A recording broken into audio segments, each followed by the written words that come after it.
নমস্কার বন্ধুরা, আমি ডাক্তার নই, আমি জামির। খুব ঠান্ডা পড়েছে, তো এখন বাচ্চাদের হাত পা খুব শুকিয়ে যাচ্ছে, অনেকের বাবা মারা আসছে বলছে।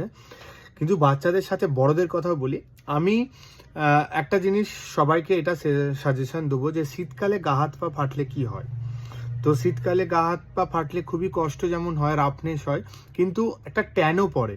তো এটা অনেকে লক্ষ্য করেছেন, হয়তো অনেকে লক্ষ্য করেননি। তো আজকে আমি দুটো ছোট্ট প্রোডাক্ট নিয়ে কথা বলবো, যেটা হচ্ছে আমরা সেল করি বাচ্চাদের জন্য ভির কোকো 100% পিওর কোকোনাট অয়েল, অ্যারিডেক্স কোম্পানির one of the most popular product. আর আমাদের ডাক্তারবাবুরা আর একটা কোম্পানির লেখে এক্স ভিকো হচ্ছে সেম প্রোডাক্ট, ভির কোকোর কম্পিটিটর হিসাবে মার্কেটে আছে, হিউম্যাক্স ব্র্যান্ডের। এরা শুধু ডার্মা প্রোডাক্ট মানে তৈরি করে। তো যারা ইন্টারেস্টেড আছো তারা এই প্রোডাক্টগুলো ইউজ করো। আর পরের ভিডিওটাতে শোনো আমি কেন শীত